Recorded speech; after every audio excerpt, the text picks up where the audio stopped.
Time to make a print. I'm going to lay some newsprint on my warm griddle. I've set the griddle at about 150, somewhere between 100 and 150. I'm going to fluctuate back and forth. If the Caran d'Ache is getting too warm, I'll turn it down to 100. If it's starting to get a little waxy, I'll turn it back up to 150. I won't be able to move it around if it's too waxy, but I also don't want it oozing out if it's too loose. So let that warm up a little bit. I can also put the Caran d'Ache on a cold plate and then warm it up as I start to wipe it. So I'm going to start just rubbing some Caran d'Ache on the plate. I'm going to do a little a la poupée today, so I'll mix a couple colors in here.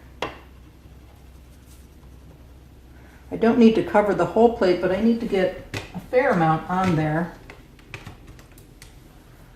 so I can push it down into the lines. However, if I put too much on, I'm just wasting the Caran d'Ache because I'll end up pulling it all off later, or the excess off. I'll move into a little warmer purple there toward the bottom.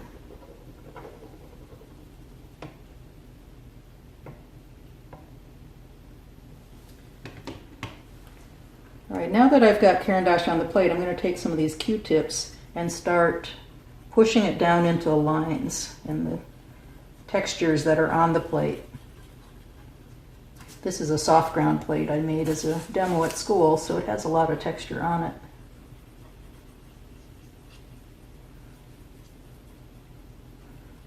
So just keep pushing it down in there. You'll see that I do start picking up Caran d'Ache on the Q-tip. That's to be expected. But get it down in the lines. If you don't get it down far enough into the lines, you just won't be picking up much when you go to print. And if you're trying to do some a la poupée work here, you want to stop at a certain point so you don't contaminate your Caran d'Ache, or excuse me, your Q-tip with the next color. So now I'll do some purple.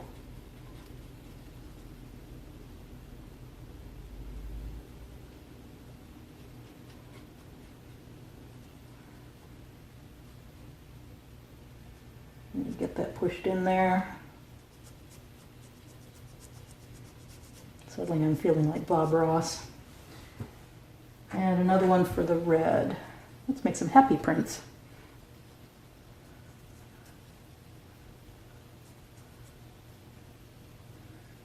Some happy little trees. Actually, there's a leaf on here. I could have some happy little leaves. All right, now I'm going to use this Q-tip to do my a la poupée wipe.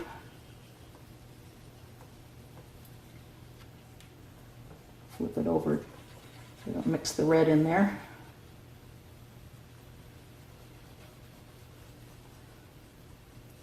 Again, I'm really just trying to push it down in. And if you want the colors to blend a little bit more, just like you would with ink, just move the color out further into the other color, so you don't get such a stark line.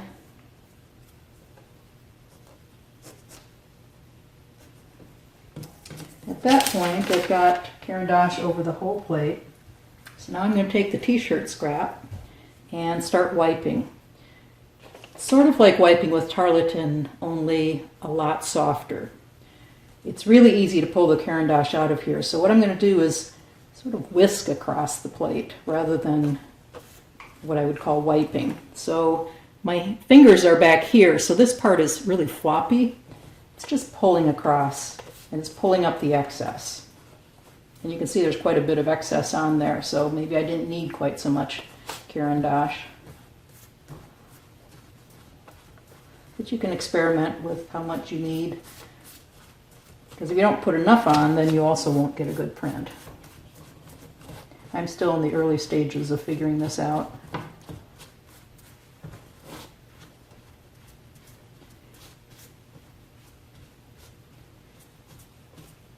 All right, so really gentle pressure. I wouldn't even say it's pressure. I'm trying not to put pressure on it. Just whisking across the surface.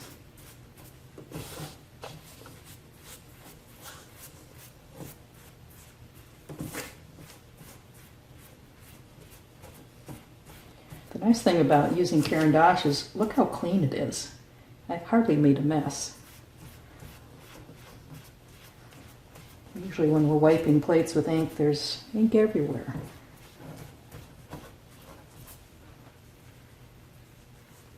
Keep turning that around, and then I'll do a last little wipe across the surface, trying not to remove too much, but do it's sort of like a paper wipe, but I found that a paper wipe takes off too much, so I'm not going to do that. But you can experiment with that.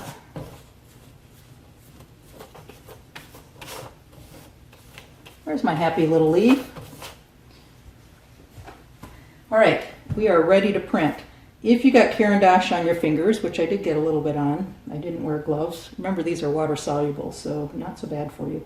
But I'm going to use a little bit of water to clean those off, and then we will go on to printing.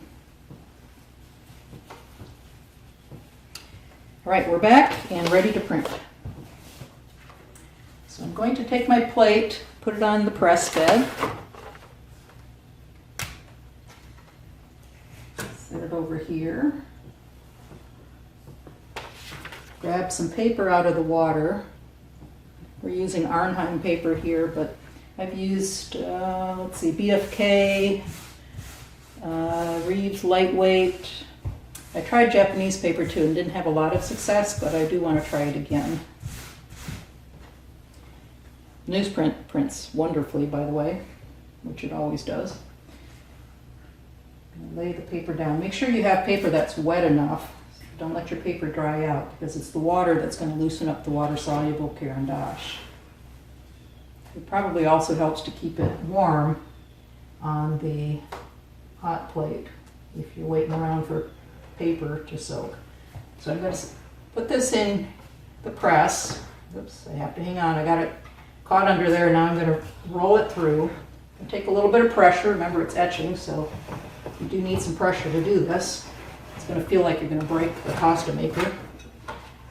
Come through the other side, pull it off, and voila, we have a pretty good print. The pressure that I have set on my pasta maker is 7. So you have a dial over here that you can turn, pull it out, swing it around a little bit and turn it, and you'll see the numbers along the top here. So the lower numbers mean it's open wider. The higher numbers, it closes down a little bit. So depending on your press bed, you may need to adjust that, but 7 seems like a pretty good setting. And 7 is the one that's upright, facing the top. All right, so we have our first print.